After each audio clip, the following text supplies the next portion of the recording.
Well, hey, everybody. Welcome to another show, Jim Hall, You Ought to Know, coming from Whittier, California. We're here at Rose Hills Memorial Park in Whittier, nearby Whittier, right off the 605 freeway. And you can hear the cheers back there. It's the arrival of the motorcycle escort for the Vietnam Wall that's coming here to Rose Hills Memorial Park. All the veterans are going to be celebrating today as the wall is being escorted here to Whittier, California. It's going to be on display, and you'll be able to partake and enjoy the Vietnam Wall. We're going to meet some of the veterans today on this show. We're going to find out a little bit about their history, a little bit about the history of the Vietnam Wall, and what it means to so many Americans here, and what it means to be an American, to wear the American flag. And yes, I'm a veteran too. Stay with us. The Vietnam Wall is arriving here at Rose Hills Memorial Park simply because you ought to know. Stay with us. The wall's arriving.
Everybody, Jim Hall, You Ought to Know, and I told you we're in Whittier, California. Rose Hills Memorial Park is where we are, the arrival of the Vietnam Wall, and it is here, and one of our Purple Heart veterans here. You actually rode in with them. Introduce yourself to us. Hi, my name is Leonard Gillen. We rode in all the way from Chiraco Summit this morning. Well, the Patton Museum up there, you met the wall there. What, did it come from Arizona?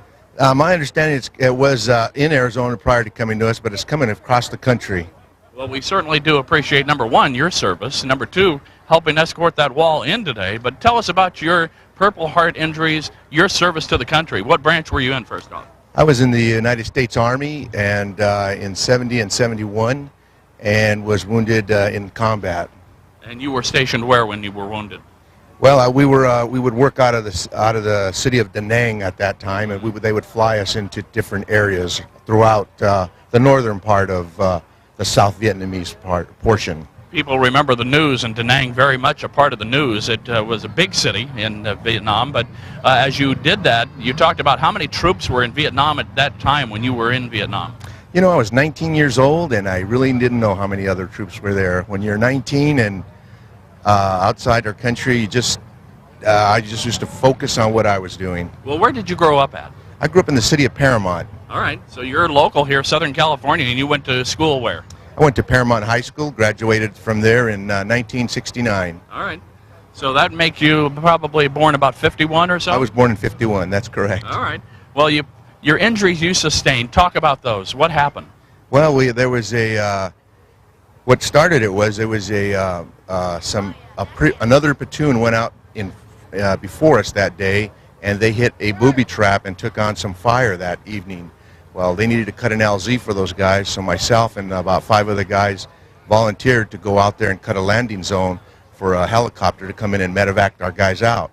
When I was making cutting my way through it with our machete and stuff, I hit another booby trap at the same time, and they had to come get us also.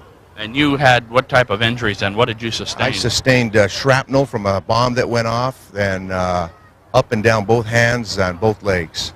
Were you able to work after that? What was your future like from 1969 on?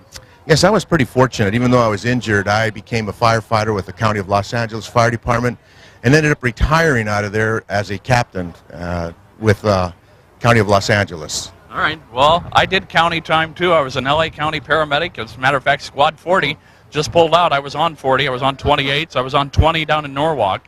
So a small world. Yeah, small world. I worked all the squads around here, working my way up as a paramedic, and then I became an engineer and worked in the city of Paramount, which was my hometown, and eventually made captain and worked my way back there and worked 18 years in Paramount as the fire captain there. Well, the wall today, when people see the wall, what is that going to mean to people? What kind of emotions are they going to feel? Is it going to take them back to that time in the early 70s, late 60s? Yes, I think it's going to take us back, but it's in a good way, kind of giving us some closure, I hope, for most of us. I've been back to see the wall in Washington 3 times now, and this is just, it always makes me feel better inside to see this and to see the support we get nowadays, too. We didn't have that support back in our day. You know, I've got to ask, when you see the wall, you've been to the wall in Washington, this, of course, the replica, but it travels so people can feel in touch with those people. How many names on the wall do you know? Yes, I believe there is over 58,000, I think it's 58,200 and something right now. And that number does change because they find remains and stuff like that. But it's real close to 58,200 and some. I'd like to say 295, but I'm not sure. How many personal names? Are there some on there that were very close to you? Yes, there's 3 on there that were very close to me. What is it like when you go up, and do you rub the name? Do you get the impression?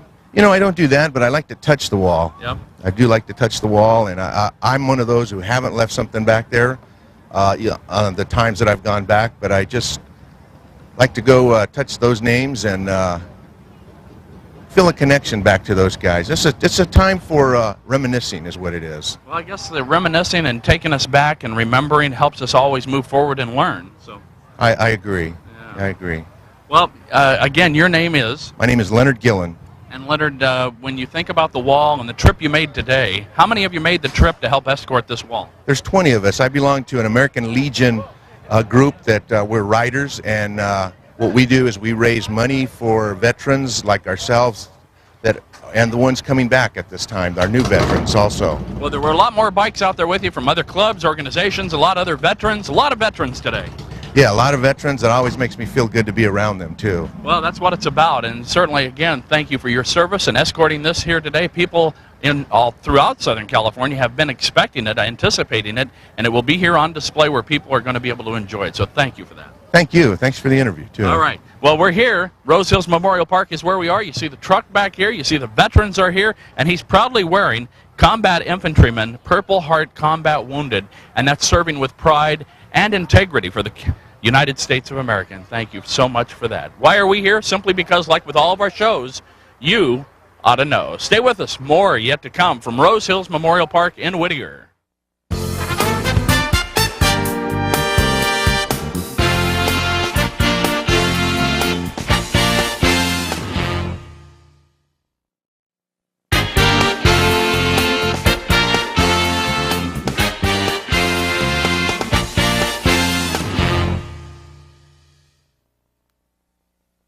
Welcome back, everybody. Jim Hall, You Ought to Know, here in Whittier, California, Rose Hills Memorial Park, one of the largest memorial parks on all of Southern California, if not the state of California. And let me tell you that the arrival of the wall, the Dignity Vietnam Veterans Memorial Wall is here. And first off, let's introduce you. My name is Daniel Smith III. I'm a retired Master Gunner Sergeant, United States Marine Corps. I'm the chairman of the board of directors for Memorial Honor Detail at Riverside National Cemetery. And that's what this is about today. And Riverside very much helped put this whole thing together. Talk about that. Well, this is our 3rd time with the traveling wall, and every time the Memorial Honor Detail at Riverside has been involved, simply because Our teams out there, 27, comprise all of veterans, many of them Vietnam era veterans, and we're out to try and help to restore some respect and remembrance and everything to keep things going. 58,261 of our brothers and sisters are on that wall, and they are not to be forgotten. Talk about that respect, or what we used to consider. I'm a veteran out of the era, U.S. Air Force, and your Marine Corps, and all these veterans here today that escorted in with you here as you brought that vehicle in with that wall and all those names. Are they respected now? Do people realize what that war was about? Well, you know, America has come a long way since back when. I mean, it was a very controversial war. The country was divided, and as everyone knows, when the veterans from Vietnam came home, they received no accolades, they received no welcomes for the most part. But these were brave men and women who just were sent out, followed orders, doing what their country ordered them to do. Well, and they did, and the people on that wall don't have the problems that a lot of veterans here today that help escort this wall in do. Maybe they're still fighting medical problems that are associated with their service to the country, right? And you know, you're absolutely correct, because particularly the Agent Orange, that's really taken a toll on people. We have people in the hospital in Loma Linda and throughout the United States and all that are still suffering the effects of the Vietnam War, the post-traumatic stress disorder, all of that. As they are living, they are still fighting another war. Yeah, and you know, we've talked to veterans in the past, and this event today, I got to tell you, is just exceptional. It gets the blood going, and you feel good, it does. And that's what it's about. But I talk to veterans that say, you know, people just don't get what happened or what we went through, and people, even some of the medical people would say, that didn't really happen to you. You don't have that. Well, you know, and that's a valid point that you made there. Veterans, speaking to veterans who shared the same type of thing that went on, really understand what happened with their fellow veterans. I mean, just to look at the outside and not to have a hands-on effect, so to speak, it's really hard to really put yourself in that position. Well, we got the veterans out here today. Now, how many escorted the wall here along?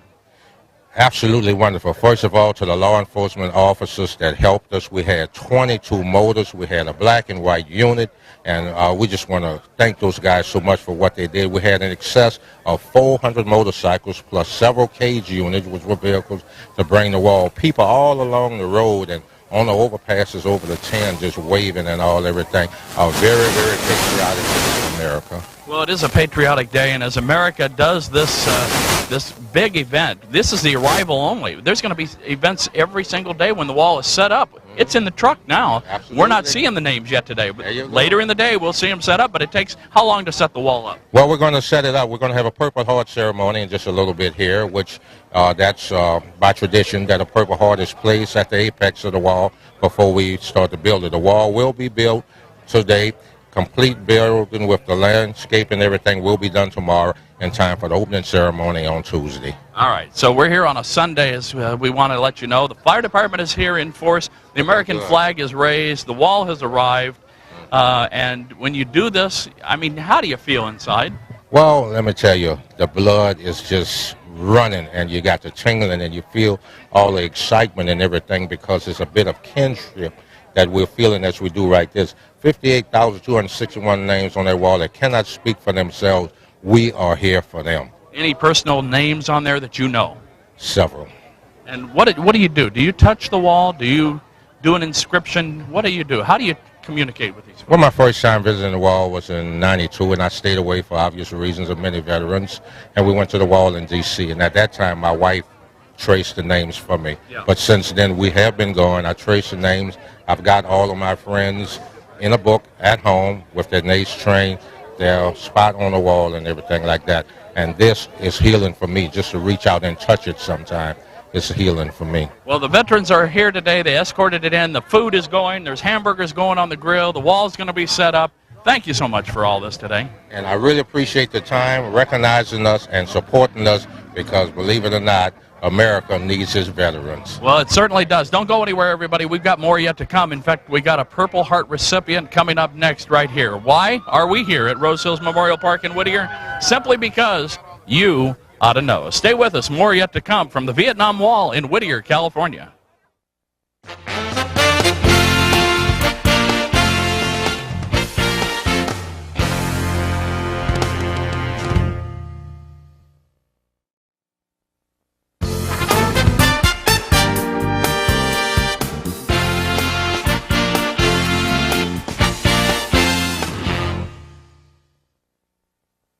Welcome back, everybody. Jim Hall, You Ought to Know, in Whittier, California, Rose Hills Memorial Park, and you can see right here behind me the Dignity Memorial Vietnam Wall has arrived, and it's a pleasure to introduce you, a Purple Heart recipient, and of course, United States military veteran, and you represent, of course, the United States. That's Marine Corps. The Marine Corps. And you did what job in the Marine Corps? I was a reconnaissance for 1 year of tour, then I volunteered for a CAC unit for 6 months. So I stayed in country for 19 months. 19 months in country, in Vietnam. In Vietnam, yes, South Vietnam. And that was what year were you there? That was from July 65 until June 66 with 3rd Recon Battalion.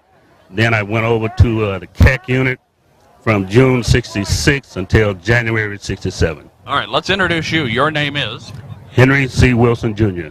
And Henry, you are a Purple Heart recipient, yes? Yes, I am. And you sustained injuries how? On a patrol that we was running up in the mountains off of Dong Dien Mountain, and there was a booby trap on the trail, and once the booby trap was removed, it exploded, and it got me and got a few others. Well, what kind of injuries did you sustain then, and how long were you laid up? It was just a flush wound from the head. It just hit me in an angle from the head, and the shrapnel's angled off my head. I was in the right position, I guess, for it to angle off, making a cover. You consider yourself lucky. I was blessed. I was blessed, and there was a reason for it. That's why I'm here to talk about it today. Well, more than 58,000 names on that wall that has arrived today, and people are going to be able to view that while it's here at Rose Hills. But when you think about that, do you ever wonder about your name being on that wall? It's very emotional. It took me a while to be a part of the Veteran Wall. It took me a while to even go to see it.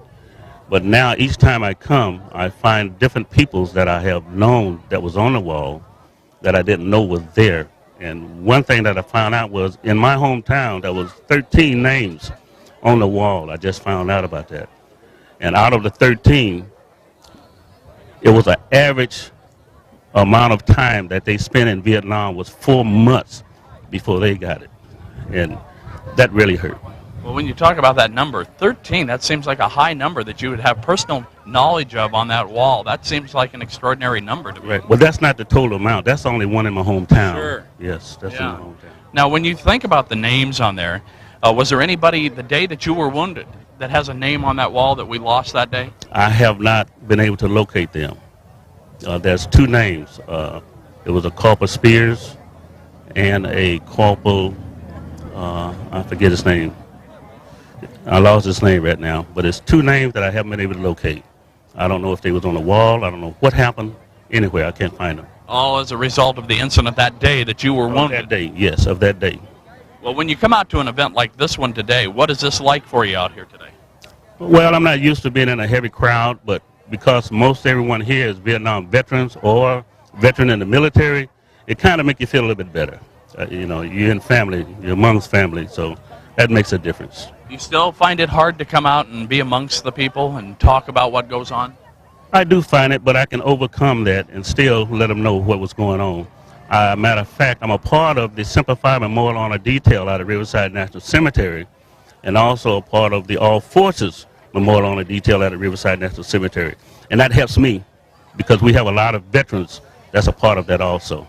And well, now Riverside, you guys always, I mean, Vietnam veterans are aging. You guys see all types of services as they continue now through natural or other causes, not the war, but other causes may be related to their injuries, maybe not, but there's services that go on every day of the week there.